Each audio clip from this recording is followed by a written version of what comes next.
क्या आपको भी पता नहीं है कि आप कौन सा वर्कआउट स्पिरिट करना चाहिए, आप कौन सा वर्कआउट स्पिरिट करके आपका मसल बिल्डिंग कर सकते हैं, आपका मसल ग्रोथ कर सकते हैं। तो वीडियो आपके लिए, वीडियो पूरा देखिए, आपको पता चलेगा आपके लिए, आपके बॉडी के लिए कौन सा वर्कआउट स्पिरिट अच्छा है।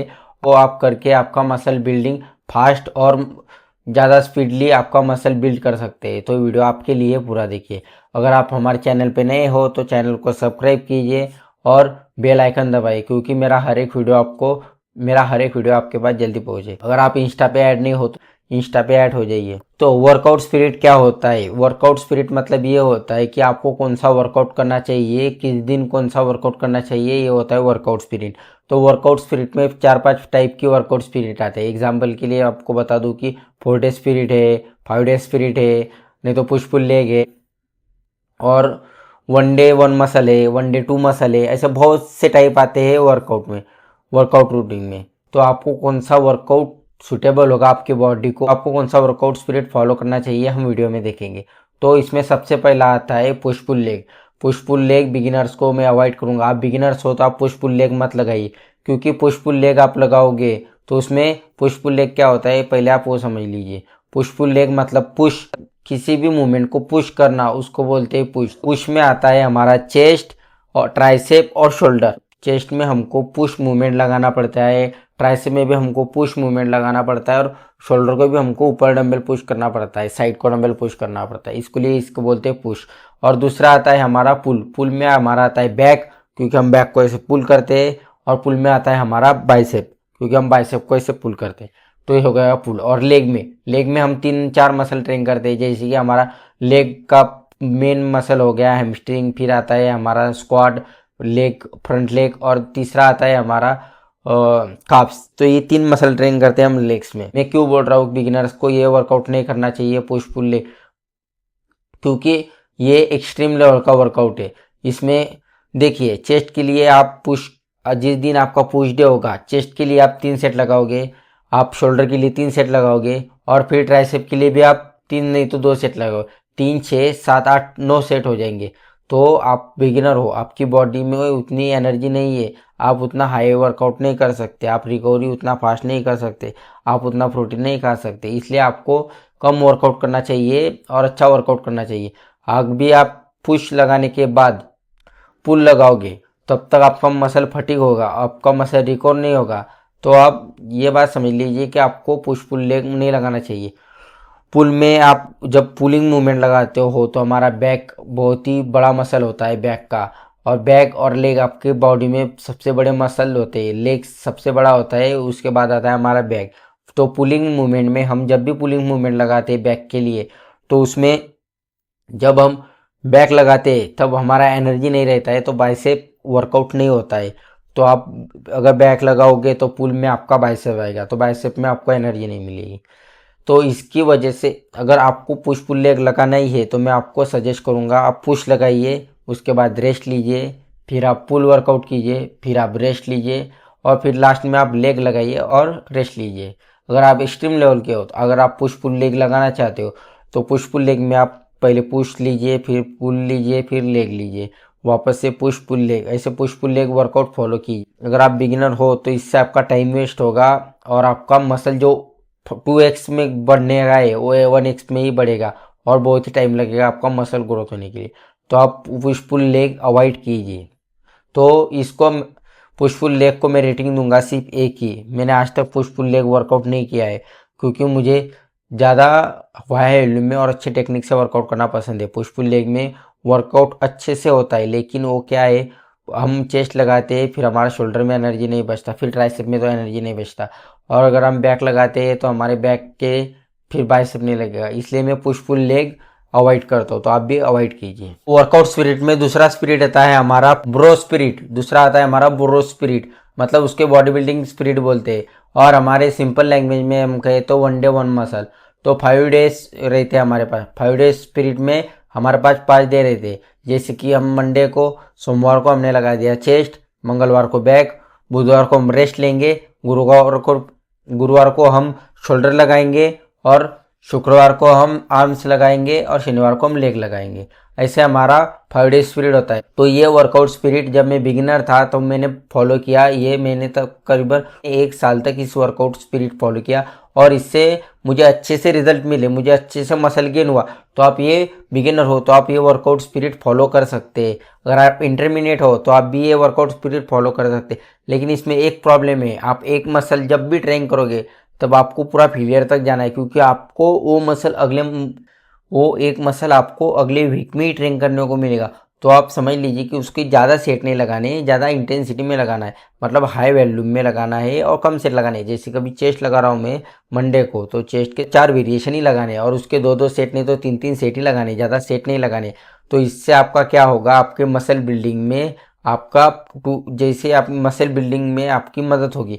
और वर्कआउट स्पिरिट जब भी आप चेंज करते हो तो आपकी बॉडी सरप्राइज होती है। अभी में हमारा पुश पुल लेग था, फिर हमने 2 महीने किया, फिर हमने 5 ब्रो स्पिरिट लाया, फिर हमने 1 डे 2 मसल लाया। ऐसा नहीं करना है, हमें एक वर्कआउट स्पिरिट कम से कम 1 साल नहीं तो 7-8 महीने उसी को लेके चलना है, तभी हमको रिजल्ट मिलेगा।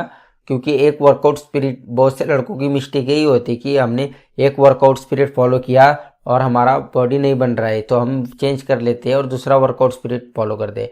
तो इससे आपका बॉडी नहीं बनेगा। तो आपके बॉडी के लिए कौन सा वर्कआउट स्पिरिट अच्छा है वो आप देखिए, फिर आप वो वर्कआउट स्पिरिट 7 नहीं तो 8 महीने 1 साल तक वही वर्कआउट स्पिरिट कीजिए। लेकिन जब आप बिगिनर्स हो 5 डे स्पिरिट फॉलो कर सकते हैं, ये बहुत ही अच्छा वर्कआउट स्पिरिट है, मैंने फॉलो किया है। 5 डे स्पिरिट को रैंकिंग दूंगा मैं 3। और अगला वर्कआउट स्पिरिट आता है हमारा upper body lower body workout spirit. मैं बिगिनर को सजेस्ट करूंगा कि आप ये वर्कआउट कीजिए, आपको अच्छे से रिजल्ट मिलेंगे। आप इंटरमीडिएट हो तो तब भी आप ये वर्कआउट कर सकते हैं। लेकिन इसमें आप एक बात ध्यान रखिए कि upper body lower body rest, upper body lower body rest, ऐसे आपके 7 दिन का स्पिरिट रहेगा। आपको 2 दिन अपर बॉडी लोअर बॉडी लगाना है, तीसरे दिन आपको रेस्ट लेना है, चौथे 5वें दिन आपको अपर बॉडी लोअर बॉडी लगाना है, फिर आपको छठे दिन रेस्ट लेना है। ऐसे आपका स्पिरिट चलता रहेगा।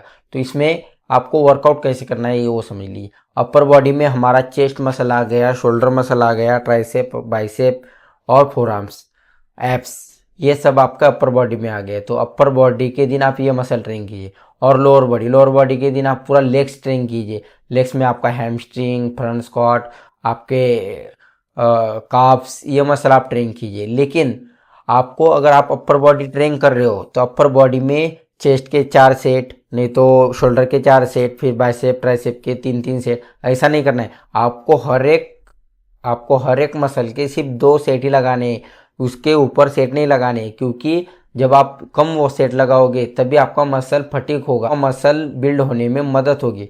अगर आप ज़्यादा वर्कआउट करोगे, मतलब अभी मैं सबसे पहले चेस्ट लगा रहा हूँ, उसके मैंने 4 सेट लगाए अपर डे में, अपर बॉडी वर्कआउट में मैंने चेस्ट के 4 सेट लगा लिए। तो फिर मैं जिस दिन मैं उसके बाद शोल्डर लगाऊंगा तो शोल्डर में मेरी एनर्जी बचेगी नहीं। इसलिए आप अपर बॉडी वर्कआउट करोगे तब आप एक मसल ग्रुप के सिर्फ 2 ही सेट लगाइए, उससे ऊपर आप सेट मत लगाइए। और एक वर्कआउट स्पिरिट आता है हमारा 4 डे स्पिरिट। 4 डे स्पिरिट मतलब जो कि अभी मैं फॉलो कर रहा हूँ करंट में, कि 4 डे स्पिरिट वर्कआउट में आपका क्या रहता है, देखिए आपका जो रेस्ट रहता है वो इसमें नहीं रहता है, जो हम रेस्ट लिए हैं वो इसमें नहीं रहता है। इसमें नो रेस्ट ओनली ट्रेन, ऐसी बात रहती है। मतलब अभी समझ लीजिए 4 डे वर्कआउट स्पिरिट कैसा रहता है। तो अभी मैंने सोमवार को चेस्ट और शोल्डर लगाया, इसमें चेस्ट और शोल्डर साथ में लगाना है। सोमवार को चेस्ट और शोल्डर लगाया, मंगलवार को मैं बैक और एप्स लगाऊंगा, बुधवार को मैं बाइसेप ट्राइसेप लगाऊंगा और गुरुवार को मैं ओनली ऑन लेग लगाऊंगा। ये हो गया आपका 4 डे स्पिरिट। तो 5वें दिन आपका वही चेस्ट और शोल्डर आएगा। ऐसे ही आप ये वर्कआउट स्पिरिट कंटिन्यू रखिए, आपको इसमें रेस्ट नहीं लेना है। अगर आपकी जिम संडे में बंद रही थी तो आपको संडे में रेस्ट ले सकते हैं, अगर आपकी जिम नहीं बन रही थी तो आप संडे को भी वर्कआउट कीजिए। ये हो गया हमारा 4 डे स्पिरिट। ये वर्कआउट स्पिरिट अगर आप करोगे तो इससे आपका मसल बिल्ड फास्ट होगा। लेकिन एक प्रॉब्लम होगी, जब बिगिनर ये वर्कआउट स्पिरिट करेंगे तो कंफ्यूज हो जाएंगे कि मैंने कल कौन सा लगाया था, आज क्या लगाऊँ, और मेरा मसल ग्रुप अभी तक फेलियर तक है, मेरा ये नहीं हुआ, मेरा मसल अभी तक रिकवर नहीं हुआ। तो इसलिए आप 4 डे स्पिरिट, जब आप एक्सट्रीम जिम जाते हुए आपको 1-2 साल हो गए, तभी आप ये वर्कआउट स्पिरिट फॉलो कीजिए, क्योंकि ये बहुत ही एक्सट्रीम लेवल का है, हाई इंटेंसिटी में लगाने वाला स्पिरिट है। जबकि हम चेस्ट और शोल्डर लगाते हैं तो मैं चेस्ट के 3 सेट लगाता हूँ, शोल्डर के 2 सेट लगाता हूँ, 5 सेट। बैक के दिन में बैक के 4 सेट नहीं तो 3 सेट लगाता हूँ, एब्स का 1-2 सेट लगाता हूँ। और हम जब बाइसेप ट्राइसेप लगाते हैं तो मैं ट्राइसेप के 3 सेट लगाता हूँ, बाइसेप के 2 सेट लगाता हूँ। और जब लेग लगाते हैं लेग के मैं 5 सेट लगाता हूँ। ऐसे ही आप वर्कआउट स्पिरिट फॉलो कीजिए। तो 4 डे वर्कआउट स्पिरिट को मैं रैंकिंग दूंगा 5 में से 5, क्योंकि अभी तक का मेरा फेवरेट मसल है, मेरा फेवरेट वर्कआउट स्पिरिट है। 5 डे वर्कआउट के बाद ये 4 डे वर्कआउट स्पिरिट मुझे बहुत पसंद आ रहा है और मुझे अच्छे से गेन करके दे रहा है वो रिजल्ट। तो अगर आपको भी अच्छा लगा हो तो आप ये वर्कआउट स्पिरिट फॉलो कर सकते हैं। लास्ट वर्कआउट स्पिरिट आता है हमारा full day body workout spirit. अगर आप बिगिनर हो तो आप ये वर्कआउट स्पिरिट फॉलो कीजिए, क्योंकि आपको ये वर्कआउट स्पिरिट बहुत ही अच्छा है और आपके मसल बिल्डिंग में बहुत ही ज़्यादा हेल्प होगी। फुल डे वर्कआउट स्पिरिट मतलब आप एक दिन जिम, एक दिन रेस्ट, एक दिन जिम, एक दिन रेस्ट, ऐसे करके आप आपका फुल बॉडी ट्रेन कीजिए। जैसे कि अभी मैं मंडे जिम में गया तो मैं चेस्ट के 2 सेट लगाऊंगा, शोल्डर के 2 सेट, बाइसेप ट्राइसेप के 2 सेट, फिर मैं लेग्स के 2 सेट लगाऊंगा। ऐसे ही पूरे बॉडी का वर्कआउट करूंगा। फिर मैं अगले दिन जिम जाऊंगा, अगले दिन मेरा रेस्ट रहेगा, फिर मेरी बॉडी रिकवर हो जाएगी। फिर मैं तीसरे दिन जिम जाऊंगा तब मैं वही सेट लगाऊंगा चेस्ट के लिए, लेकिन मैं इसमें हेरफेर करूंगा। मतलब मैंने पहले चेस्ट लगाया तो मैं अभी लेग लगाऊंगा, तो मैं लेग लगाया था तो मैं बाइसेप लगाऊंगा। ऐसे ही आपको सरप्राइज करना है बॉडी को और आपके मसल ग्रुप को फुल डे वर्कआउट को आपको हाई इंटेंसिटी में लेके जाना है। तो ये हो गया हमारा वर्कआउट स्पिरिट। इतने वर्कआउट स्पिरिट आते हैं। आपको कौन सा वर्कआउट स्पिरिट पसंद आया वो आप कमेंट कीजिए और मुझे बताइए। मुझे तो 5 डे वर्कआउट स्पिरिट अच्छा लगता है। वर्कआउट स्पिरिट को मैं रैंकिंग दूंगा 4 की, क्योंकि ये वर्कआउट स्पिरिट अच्छा है बिगिनर के लिए। वीडियो पसंद आ रहा हो तो वीडियो को लाइक कीजिए, आपके दोस्तों को वीडियो शेयर कीजिए, कमेंट कीजिए कि आपको कौन सा वर्कआउट स्पिरिट पसंद आया।